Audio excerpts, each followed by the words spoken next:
A first-class ticket and a priority pass weren't enough. When Dr. Nora Reed, a brilliant black woman, stepped into the priority line at Hartsfield-Jackson Atlanta International Airport, she expected a smooth journey to her multi-million-dollar contract signing. Instead, she was met with suspicion and contempt from an airline employee and a fellow passenger publicly humiliated and pulled aside like a criminal. But the gate agent and the sneering passenger made a fatal mistake. They had no idea they weren't just disrespecting a passenger. They were targeting the architect of their airline's very survival. And the consequences would be catastrophic. The air in Hartsfield-Jackson Atlanta International Airport hummed with a familiar, organized chaos. It was a symphony of rolling suitcases, muffled announcements, and the low murmur of 1,000 intersecting journeys. For Dr. Nora Reed, it was just background noise. She navigated the throng in Concourse T with the practiced ease of a seasoned traveler, her sensible yet stylish heels clicking a steady rhythm on the polished terrazzo floor. Nora was the founder and CEO of Ethelred Innovations, a boutique software engineering firm that had become the silent powerhouse behind some of the world's most successful tech platforms. At 34, she possessed a mind that saw the world in elegant lines of code and complex data structures. Her demeanor was one of quiet confidence, her gaze sharp and analytical. Today she was dressed in a charcoal gray tailored blazer over a simple silk shell, a stark contrast to the casual travel wear around her. It was her armor, a visual representation of the precision and seriousness with which she approached her life and her work. In her hand was a boarding pass for Aerovista Airlines, Flight 1882 to Seattle. First class, the ticket had been booked by the client she was flying to meet Aerovista Airlines itself. It was the culmination of a grueling 18-month project codenamed Phoenix. Nora and her team at Ethelred had designed and built Aerovista's revolutionary new mobile application from the ground up. It was more than just a booking app. It was a comprehensive logistical marvel that handled everything from ticketing and baggage tracking to crew scheduling and predictive maintenance alerts. The Phoenix project was Aerovista's high-stakes gamble to claw its way back from the brink of bankruptcy and dominate the tech-forward travel market. Tomorrow morning, she was scheduled to meet with the entire Aerovista executive board, including its notoriously demanding CEO Robert Thornton, to finalize the rollout of Phase 2 and sign a new eye-wateringly lucrative 8-figure contract for ongoing development and support. This flight wasn't just a trip, it was a victory lap. She arrived at Gate T8, where the pre-boarding process was about to commence. The digital screen above the gate flashed, Aerovista 1882, Seattle on time.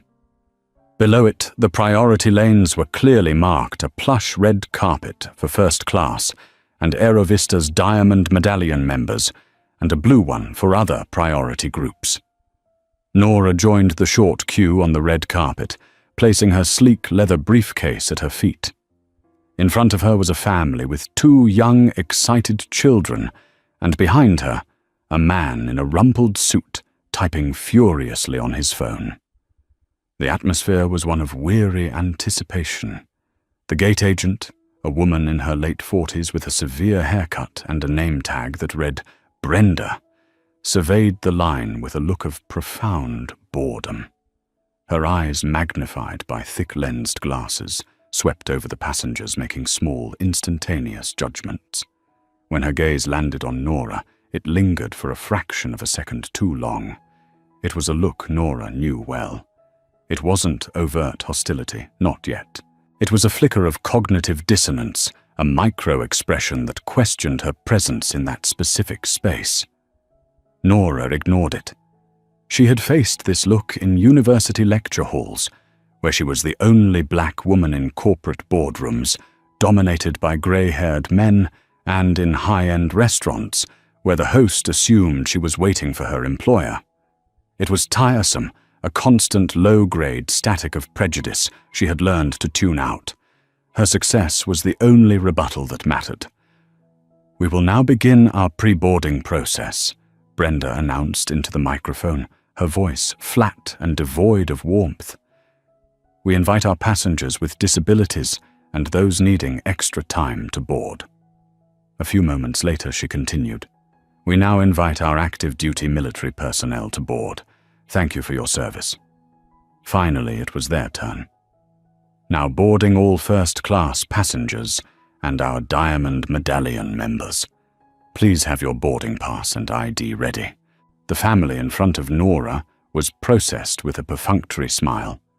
As Nora stepped forward, she pulled out her phone, the screen already displaying the QR code of her first-class boarding pass, generated by the very app she had built. She held it out for Brenda to scan her passport, ready in her other hand.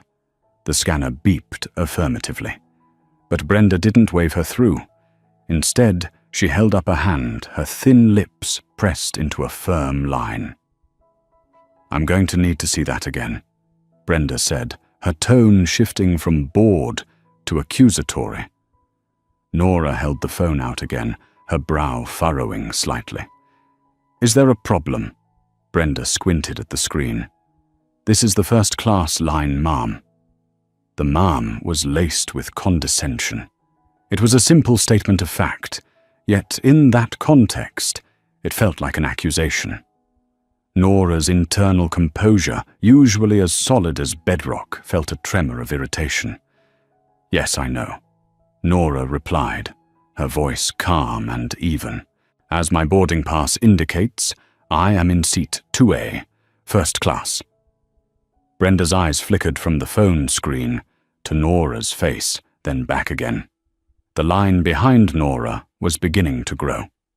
The man in the rumpled suit sighed audibly. Nora felt a familiar heat creep up her neck, the hot flush of being singled out, of being made a spectacle.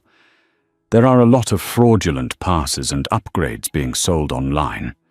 Brenda stated not to Nora, but to the air as if delivering a public service announcement.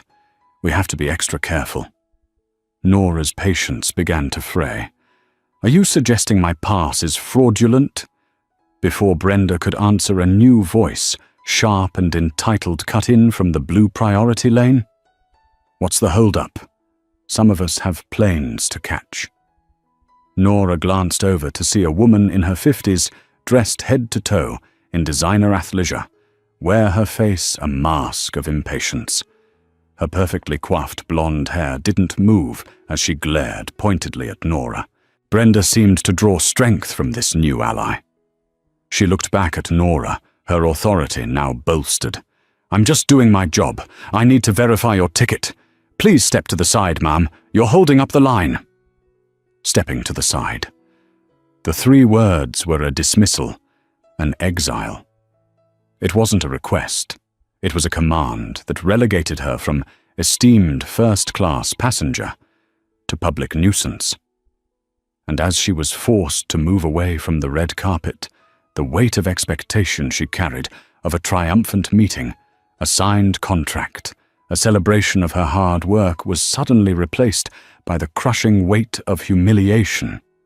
The directive to step to the side hung in the air, thick and suffocating. For a moment, Nora was frozen, not by indecision, but by a cold, familiar fury. It was the kind of fury that didn't roar, but burned a low, intense heat deep within her. To comply felt like accepting the accusation. To refuse felt like inviting a scene she had neither the time nor the desire for. "There's no need for me to step aside," Nora said, her voice dropping to a lower, more deliberate register. She did not raise it. She infused it with an unshakable certainty that had closed multi-million-dollar deals. "You can verify my ticket right here. Scan the code again. Check my passport. My name is Dr. Nora Reed. The ticket was purchased by your own corporate office." The mention of the corporate office should have been a red flag for Brenda, a signal to de-escalate. Instead, It seemed to embolden her, as if she'd caught Nora in a lie. "Ma'am, I'm not going to ask you again." Brenda snapped her face, flushed with irritation. "The line is for legitimate first-class passengers. Please, step aside." The woman in the athleisure suit, whose name Nora would later learn, was Rebecca Lawson, now strode purposefully from the blue lane, positioning herself directly behind where Nora had been standing. "Honestly, the nerve of some people," Rebecca announced loudly to the man in the rumpled suit. "They think they can just waltz into the priority line. I pay a fortune for my diamond medallion status to avoid this sort of thing. This sort of thing." The phrase was a dagger. It wasn't about a ticket anymore. It was about Nora herself, her presence, her skin. Nora's gaze locked onto Rebecca's, and she saw in the woman's eyes a lifetime of unearned privilege, a worldview in which Nora simply did not compute as a peer. Nora turned her full attention back to Brenda, her voice now sharp as obsidian. "I am a legitimate first-class passenger. You are making a baseless accusation in front of a crowd of people. I suggest you do your job, scan my pass, and let me board the plane I'm scheduled to be on." The standoff had now drawn more attention. People in the general boarding area were starting to watch their faces, a mixture of curiosity and second-hand embarrassment. The family that had boarded ahead of her glanced back from the jet bridge entrance with worried expressions. Brenda, cornered and clearly out of her depth, made a fatal decision. She chose to double down rather than retreat. "All right, that's it." She picked up the phone at her podium. "I'm calling security." "Security?" Nora's voice was incredulous. "You're calling security because you are incapable of verifying a valid ticket." "I'm calling security because you're causing a disturbance and refusing to follow the instructions of an airline official." Brenda retorted, her voice trembling slightly with a mixture of anger and self-righteousness. Rebecca Lawson smirked a small, triumphant curl of her lip. "Good. It's about time someone dealt with her." A few minutes later, 2 airport security officers arrived. They were not TSA agents, but private security contracted by the airport. One was a tall, weary-looking man named Frank, who looked like he'd seen it all and was tired of most of it. The other was younger, more eager, his hand resting near his sidearm as if he expected trouble. Frank approached the gate. "What's the situation here, Brenda? This woman," Brenda said, pointing a finger at Nora, "is refusing to leave the priority boarding area. Her ticket seems suspicious, and she's become disruptive." Frank turned his tired eyes to Nora. He saw an impeccably dressed, composed black woman and a flustered gate agent. He had refereed this kind of dispute 100 times. "Ma'am, can I see your boarding pass and ID?" Frank asked, his tone neutral. Nora, seeing a potential, albeit humiliating path to resolution, handed her passport and phone to the officer. "Of course. My name is Dr. Nora Reed. I'm ticketed in seat 2A on this flight. The gate agent has refused to properly verify it." Frank examined the passport, then the boarding pass on the phone. He looked from the name and photo to Nora's face. Everything matched perfectly. He turned back to Brenda. "The documents look fine, Brenda," he said, a note of exasperation in his voice. "The name matches the passport. Just let her board." For a rational person, this would have been the end. But Brenda was not feeling rational. She felt her authority had been challenged in front of her passengers and now in front of security. Her pride was on the line. "The QR code could be a deep fake," Brenda insisted, her voice rising. "Corporate security sent us a memo about it. You have to check it against the flight manifest. I can't do that. From here, I have to use the main terminal. She needs to come with me." It was a ludicrous, transparent lie. Every gate agent had access to the flight manifest on their computer system. Frank knew it. Nora knew it. but the younger officer, sensing a non-compliant passenger, stepped forward. "Ma'am, you need to come with us," the younger officer said, his voice firm. "We'll sort this out away from the gate so these other folks can board." Nora looked at the line of people, staring at Rebecca Lawson's smug expression, at Brenda's triumphant glare. They were not just asking her to step aside anymore. They were escorting her away like a common criminal. The humiliation was absolute. It coated her skin thick and oily. She had a choice.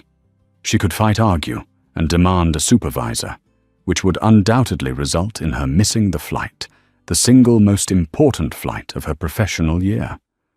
Or she could submit to this farce, get it sorted out, and still make the plane, swallowing the bitter pill of injustice.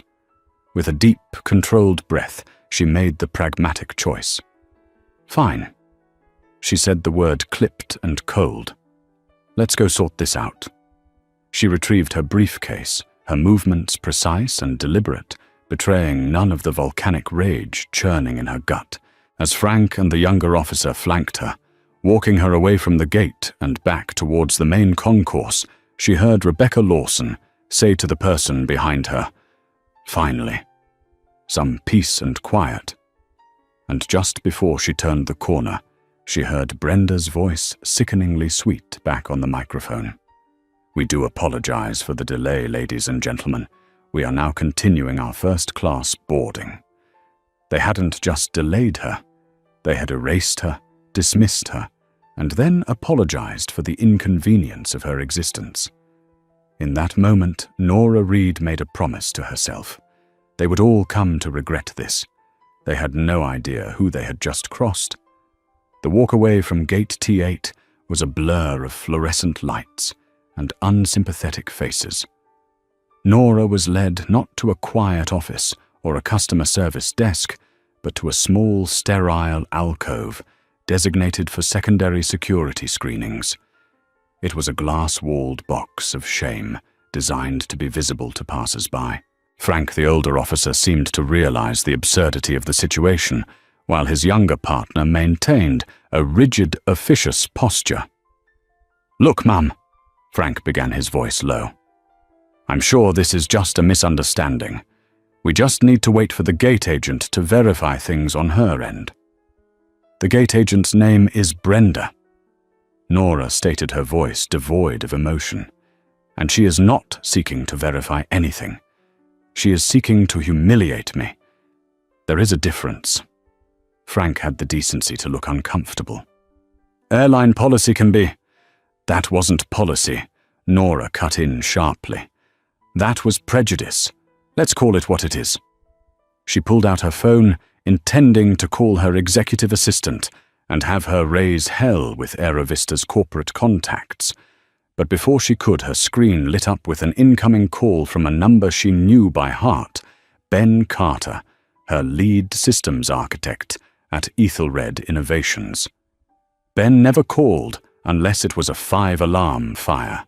A cold knot of dread formed in Nora's stomach, eclipsing even her anger at the situation. She answered immediately. "Ben, what's wrong?" "Nora, thank God." Ben's voice was frantic, a stark contrast to his usual, unflappable calm. "We have a massive problem. A huge problem." "Talk to me," she said, her focus instantly shifting. She was no longer a slighted passenger. She was the CEO of a tech company in crisis.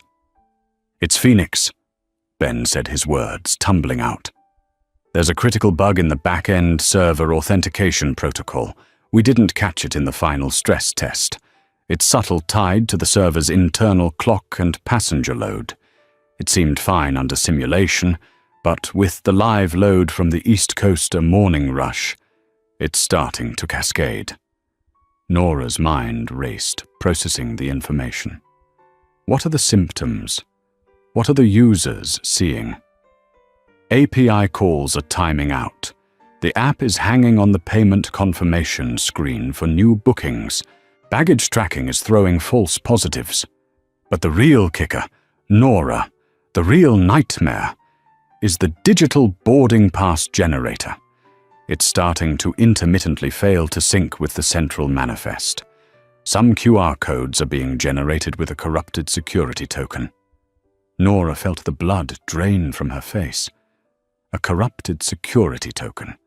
The very thing Brenda had in her ignorant paranoia accused her of. The irony was so thick it was suffocating. "What's the failure rate?"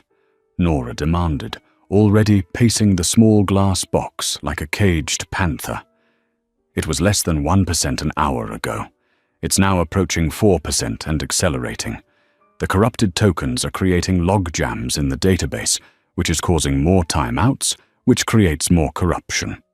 It's a feedback loop. The whole system is going to brick itself, Nora. I'm projecting catastrophic failure in 90 minutes, maybe less. 90 minutes. Her flight to Seattle was 90 minutes long. "The patch," she said, her voice urgent.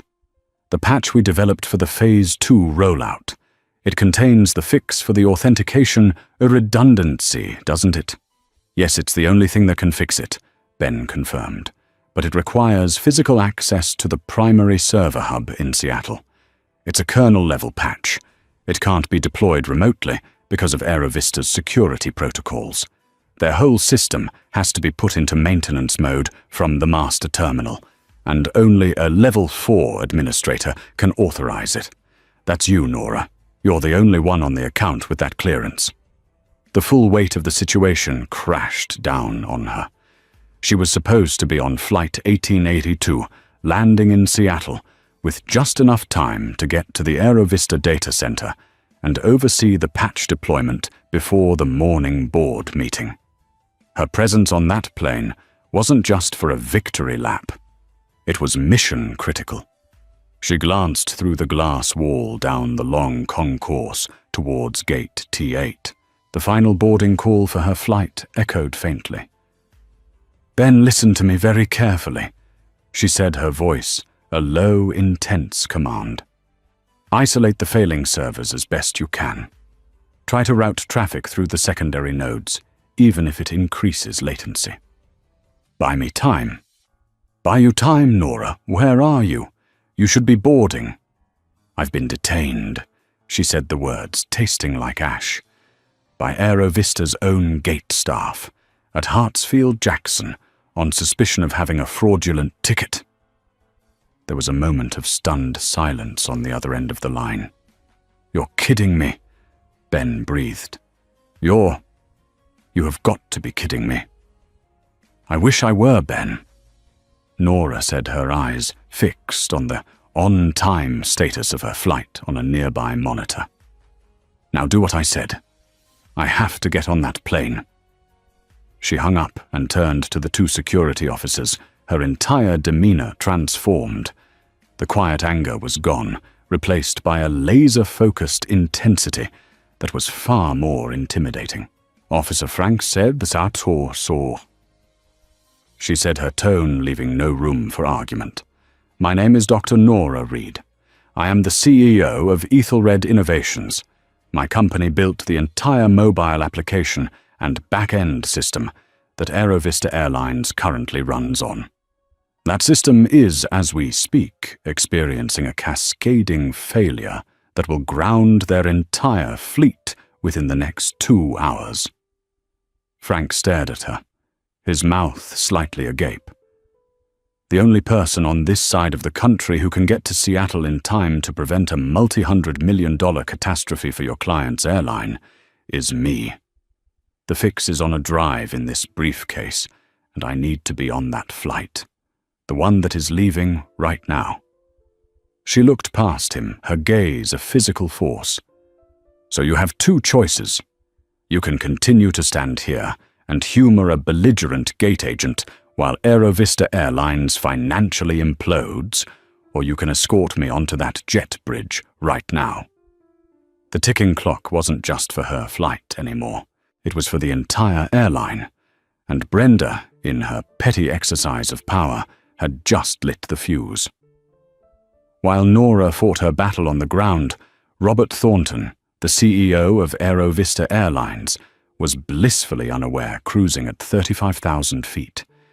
He was on a private corporate jet, flying from New York to the company's Seattle headquarters for the same board meeting Nora was scheduled to attend.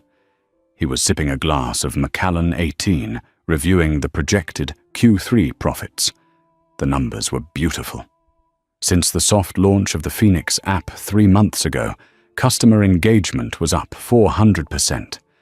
Ancillary revenue from in-app purchases had exceeded all expectations. Their on-time performance, thanks to the new predictive maintenance modules, was the best in the industry. The stock price, which had been languishing for years, was finally showing robust growth. Thornton felt the familiar, heady thrill of a winning bet. The 8-figure investment in that small, fiercely competent firm, Ethelred Innovations, and its brilliant, if somewhat intense, CEO, Dr. Reed, was paying off spectacularly. His satellite phone buzzed on the polished mahogany table beside him. It was his COO, Mark Sanderson, calling from the Seattle Operations Center. Thornton answered with a grin. "Mark, don't tell me the good news. I want to be surprised tomorrow." "Robert, we have a situation." Mark's voice was tight with stress, completely devoid of the usual corporate banter. "A big one." Thornton's smile vanished. "What is it?" "The app, the whole Phoenix system. It's going down." "Down? What do you mean, down?" Thornton sat bolt upright, spilling a few drops of scotch on his tailored suit. "It's a little buggy system lag." "No, Robert. I mean down, as in crashing, hard. We're seeing exponential failure rates across the network. Check-in kiosks from Boston to LA are freezing. The baggage tracking system is a sea of red flags. People can't book, they can't check in. And worst of all, the digital boarding passes are getting corrupted. We've already had 3 flights delayed on the tarmac because the gate scanners can't read the passes." Thornton felt a chill that had nothing to do with the cabin temperature. "What about Ethelred? Get Reed on the phone. Get her team. This is what we pay them for." "We're trying her lead architect. A guy named Ben Carter is on a conference call with our tech team right now. He's trying to mitigate, but he says it's a core authentication failure. He says the only fix is a kernel-level patch that needs to be deployed physically at the Seattle hub. He says Dr. Reed has it and was supposed to be on her way here." "Supposed to be? Where is she?" Thornton demanded, his voice rising. "That's the problem, Robert." Mark said, his voice dropping. "We don't know. We've been trying to reach her for the last 20 minutes. Her assistant says she was checked in for flight 1882 out of Atlanta, due to land here about an hour before the meeting. But she's not answering her phone." Thornton's mind, a finely tuned machine for calculating risk and profit, was now a whirlwind of disaster scenarios. A full system outage on a busy travel day was not just an inconvenience, it was financial Armageddon. Every grounded flight, every missed connection, every furious passenger would cost them millions. The hit to their reputation, just as they were rebuilding it, would be immeasurable. The stock would plummet. "Get me the Atlanta station manager on the line." "Now," Thornton barked at his assistant. "Find out what happened to Dr. Reed on flight 1882. As his assistant scrambled, Thornton stared out the window at the serene blanket of clouds below, a stark contrast to the storm erupting in his company. The Phoenix Project. He'd named it that because it was supposed to represent Aerovista rising from the ashes. Now it seemed poised to be the very thing that burned them to the ground. On the ground in Atlanta, the chaos was escalating. At the Aerovista customer service counters, lines snaked back into the main terminal. Frustrated agents typed furiously into frozen computer screens. "The system is a bit slow this morning, sir. We appreciate your patience," became a desperate, repeated mantra. At gate T8, the flight crew for flight 1882 was getting agitated. The flight was now officially delayed. Several passengers whose digital passes had failed to scan were clustered around the podium, arguing with a new gate agent who had been called in to assist a visibly overwhelmed Brenda. Rebecca Lawson, the woman in the designer athleisure suit, was complaining loudly about the delay, completely oblivious to the fact that she was a co-author of the crisis. And in the glass-walled alcove, Nora's ultimatum hung in the air. Officer Frank, a man who had spent 2 decades dealing with lost luggage and drunk tourists, was now faced with a decision that could potentially affect the entire aviation industry. He looked at Nora's face, at the unyielding fire in her eyes, and then at his younger partner, who still looked confused. Frank made his choice. He keyed his radio. "Dispatch, this is Frank at Concourse T. The situation at Gate T8 is resolved. It was a ticketing error on the airline's part. We are escorting the passenger to her flight." He turned to Nora. "Let's go, Doctor. I believe you have a plane to catch." He didn't wait for a response. He, his partner, and Nora began walking, almost jogging back towards Gate T8, pushing through the currents of confused travelers. The younger officer, catching on to the urgency, if not the specifics, ran ahead to hold the jet bridge door.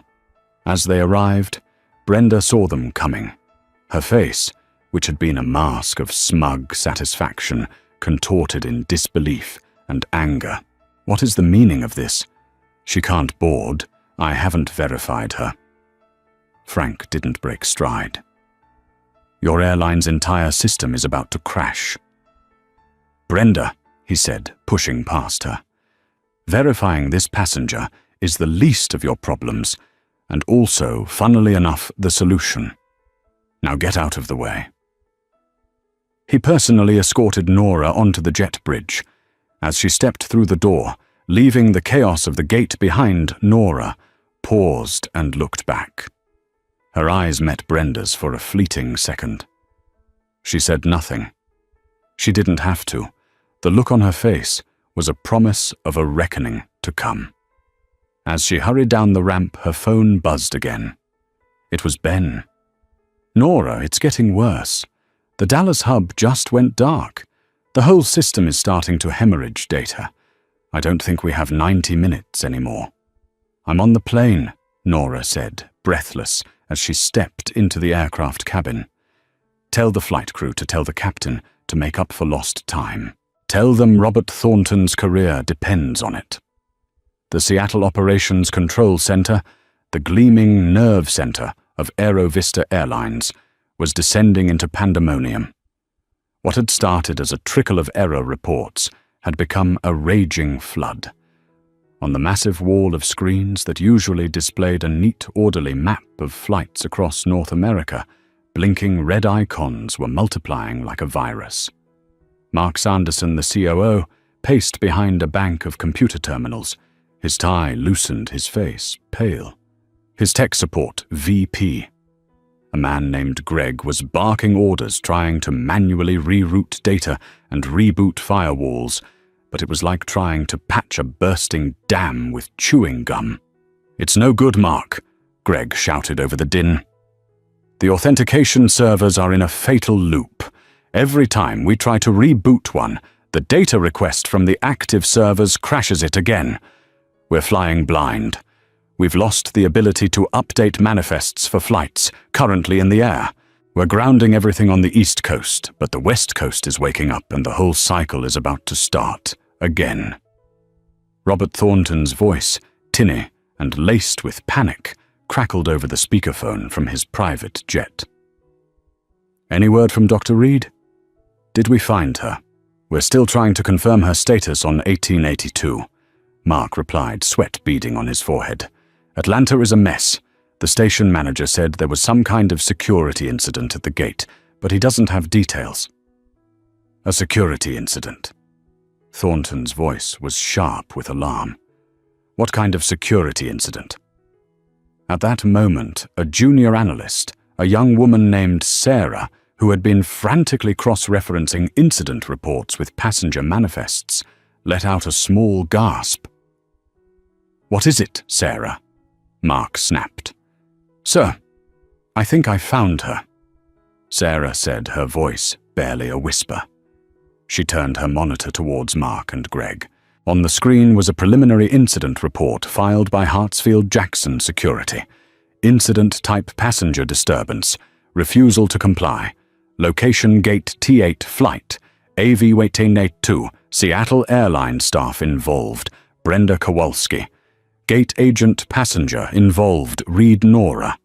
Dr. details passenger attempted to board using first-class lane.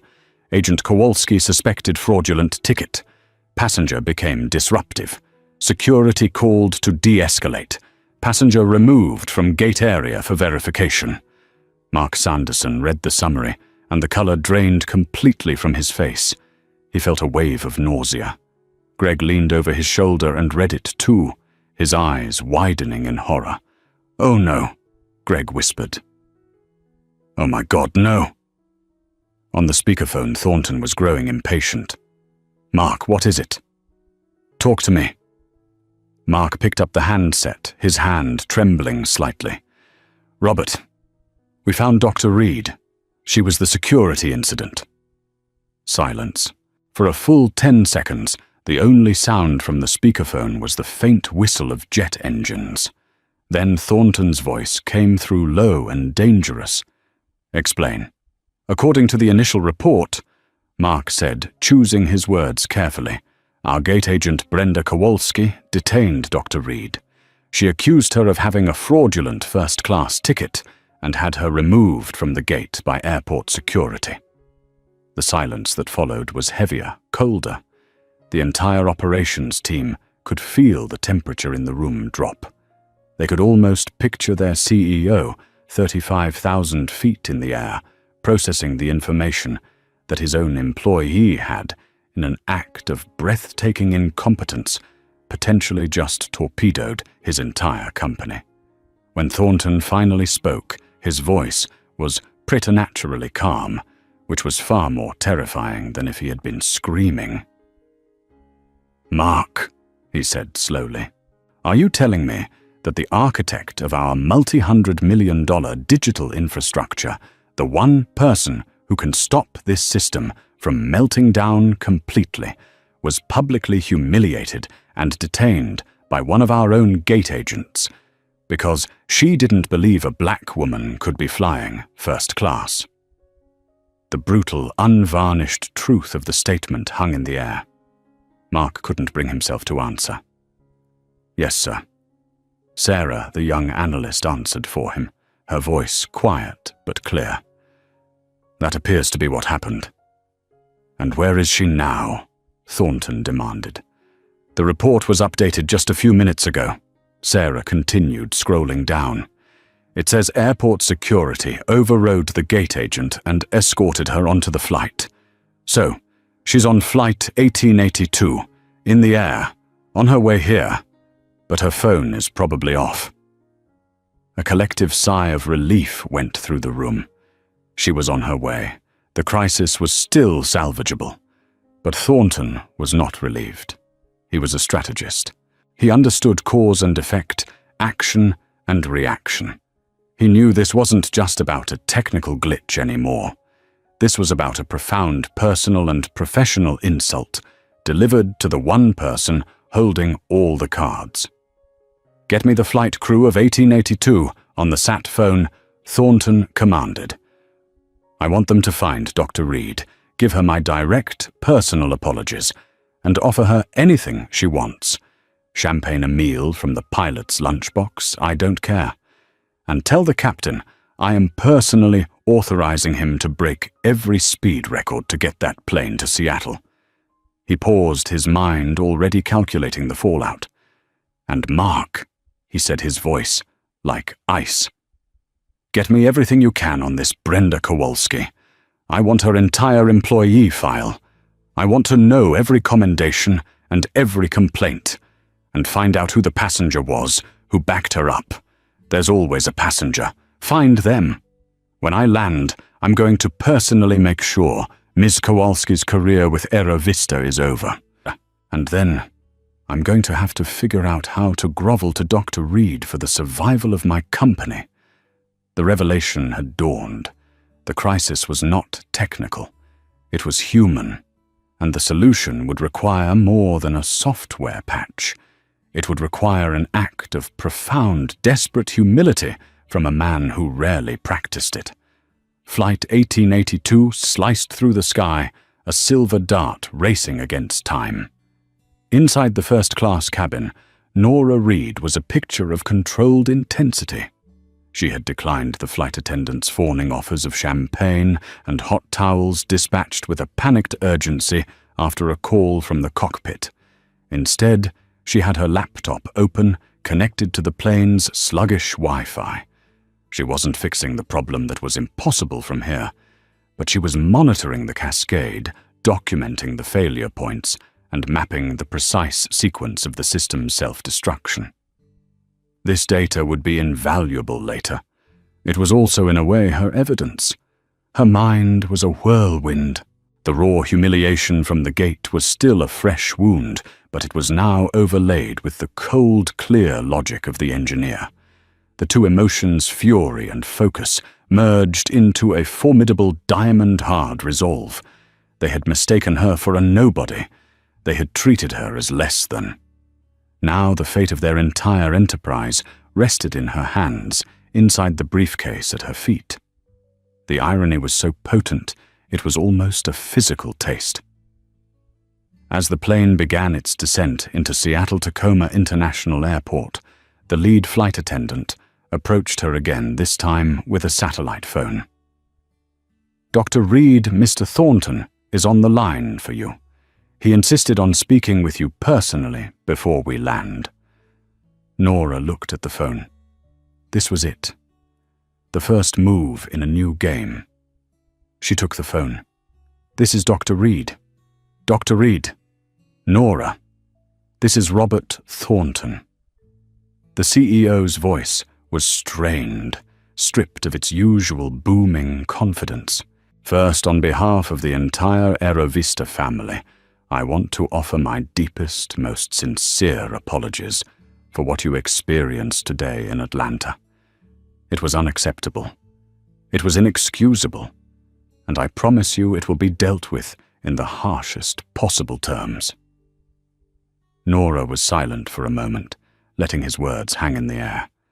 An apology was the expected opening move. It was also insufficient. "Mr. Thornton," she replied, her voice cool and measured. "An apology is a start. But what happened today was not an anomaly. It was a symptom of a systemic culture that you, as CEO, have allowed to fester. Your employee did not see a first-class passenger. She saw a black woman and decided she didn't belong. Your other premium passenger felt entitled to reinforce that prejudice. Your system, your culture enabled that." Thornton, likely taken aback by her directness, stammered for a second. You're right. Absolutely. And we will be taking immediate steps to address that. Comprehensive retraining, a full internal review. We can discuss your company's long overdue cultural education later." Nora cut him off. The plane's landing gear lowered with a heavy thud, underscoring her point. "Right now, your company is hemorrhaging money. By my calculations, this outage has so far cost you approximately $95 million in lost bookings, operational chaos, and immediate stock devaluation. It will likely cross the $150 million mark by the time I can get your system back online. Am I correct?" There was a choked sound from Thornton's end. "The figures are in that ballpark, yes." "Good," Nora said. "I'm glad we're clear on the stakes, because my willingness to fix the problem you paid me to prevent, and which your staff prevented me from preventing, is now subject to a new set of terms. The original contract is void." This was the power play. Not just to fix the problem, but to fundamentally restructure the relationship. On the other end of the phone, Thornton was likely reeling. His company was on a cliff edge, and the person who could pull it back had just cut the rope. "Void," he echoed, his voice faint. "Dr. Reed, we have a board meeting in the morning. We can discuss a bonus, a service credit, whatever you want. Just please help us." "This is not a negotiation about a bonus, Robert," Nora said, using his first name to deliberately strip away his armor of authority. "This is a restructuring. When I land, a car will take me directly to your data center. I will stabilize your system because I am a professional, and my name is on that code. However, I will not deploy the Phase 2 patch or sign any new long-term agreement until we have a new contract in place. A contract that will be negotiated by my lawyers with you personally tonight." The plane touched down on the runway with a squeal of tires. The race against time was over. Now the battle for power would begin. What are these new terms?" Thornton asked, his voice laced with dread. "You'll receive the term sheet from my legal team within the hour," Nora said, her voice like steel. "But I will give you the highlights now so you can prepare." She took a breath. "First, the value of the new contract will be double the original proposal, non-negotiable. Second, Ethelred Innovations will receive a 2% equity stake in Aerovista Airlines. You need my expertise not just as a contractor, but as a partner with skin in the game to ensure this never happens again." Thornton was audibly gasping for air. 2% equity, Nora, that's— "I'm not finished," she said calmly. "Third Aerovista will establish a $10 million charitable fund administered by a third party of my choosing.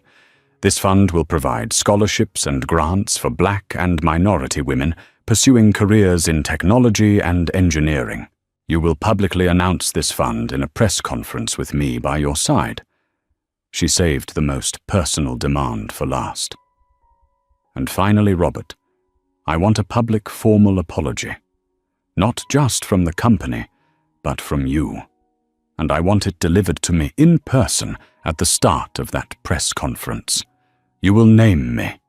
You will name what happened. You will not hide behind corporate platitudes. And you will ensure I receive written confirmation that Brenda Kowalski and the passenger who verbally harassed me, Rebecca Lawson, are permanently banned from ever flying on Aerovista Airlines again, and that Brenda Kowalski is terminated effective immediately." The list was audacious, breathtaking in its scope. It was not the demand of a victim seeking restitution. It was the demand of a titan seizing power. Nora looked out the window as the plane taxied towards the gate. "Those are my terms. You will agree to them in principle before I enter your data center. My lawyers are standing by. Welcome to Seattle, Robert. I believe we have a long night ahead of us." She hung up the phone, the click echoing in the quiet cabin. She had turned their moment of prejudice into her moment of leverage. This was no longer just about fixing code. This was about rewriting the rules.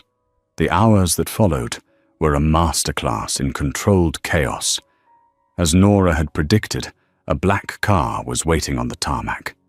It whisked her not to a hotel, but to the nondescript suburban building that housed the digital heart of Aerovista Airlines. Inside, she was met by a terrified-looking Greg and a team of engineers who looked upon her arrival as if she were a messiah. She said little, striding into the chilled server room with her briefcase. For the next 3 hours, she worked with a surgeon's precision. She diagnosed, isolated, and with the help of the patch on her drive, meticulously rebuilt the corrupted authentication protocols. The blinking red lights on the monitors in the control center began one by one to turn a steady, healthy green.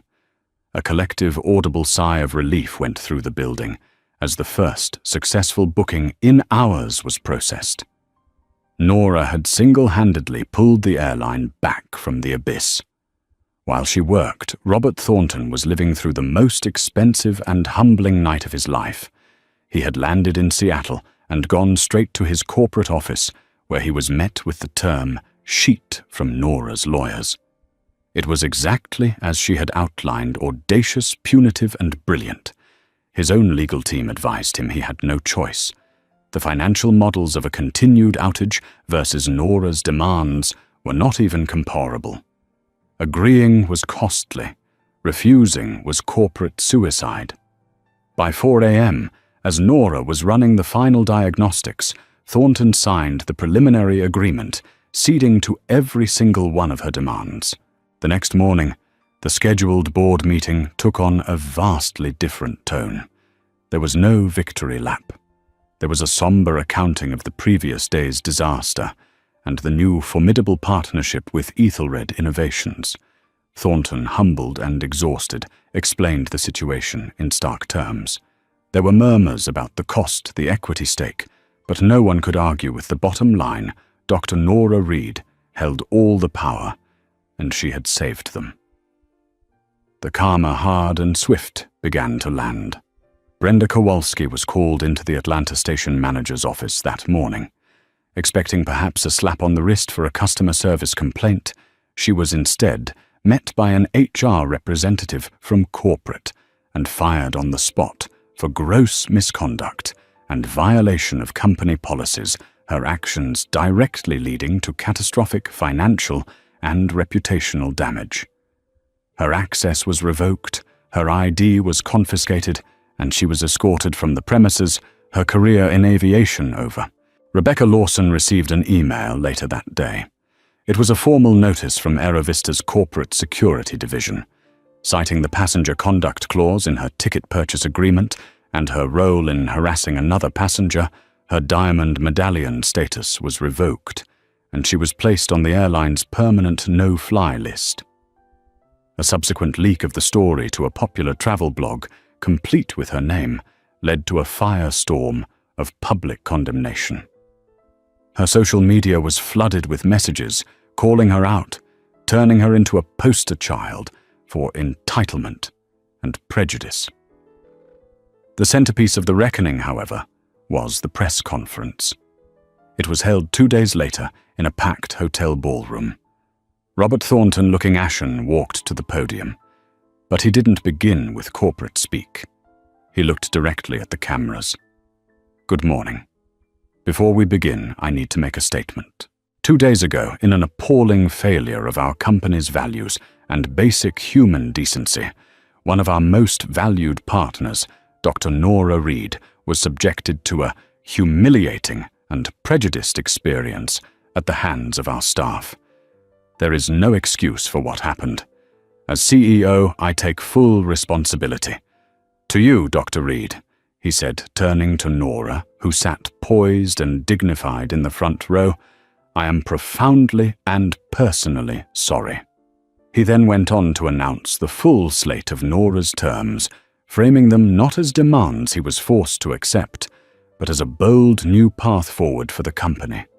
He announced the doubled contract with Ethelred Innovations, the new 2% equity partnership, and he spent the most time detailing the Dr. Nora Reed Future Leaders Fund, the $10 million initiative to support Black women in STEM. When Nora took the podium, she didn't speak of her humiliation. She spoke of opportunity. She spoke of how bias in a system can lead to catastrophic failure, whether it's in code or in corporate culture. She spoke of the importance of seeing and valuing people for their talent, not their appearance. She wasn't a victim. She was a visionary who had forced a giant corporation to evolve. The story became a legend in the tech and business worlds. Ethelred Innovations, already respected, became iconic. Companies clamored to work with them, not just for their technical prowess, but for the fierce integrity of their leader. The equity stake in Aerovista, which recovered and eventually thrived under the flawless performance of the Phoenix system, made Nora Reed one of the wealthiest self-made women in the country. She never flew Aerovista first class, as just a passenger again. When she did fly with them, she did so as a part owner, a board advisor, and a living legend, the woman who was pulled from the line by people who didn't know she had built the wings. She had faced down ugly prejudice and hadn't just won an apology. She had won the whole damn airline. Nora Reid didn't just get an apology, she rewrote the rules. In a world that tried to put her in her place, she responded by taking over the building. The gate agent was fired, the entitled passenger was banned, and the CEO was forced to publicly atone. But the real victory wasn't just the personal karma. It was the systemic change she forced. The $10 million fund she created would go on to launch the careers of hundreds of young women who looked like her, ensuring the boardrooms and first-class cabins of the future would be far more inclusive.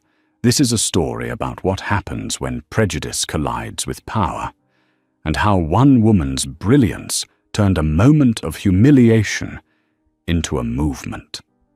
If you were inspired by her strength and satisfied by the karma, hit that like button, share this video to spread the message, and subscribe for more stories where justice is served. What would you have done in her position? Let us know in the comments below.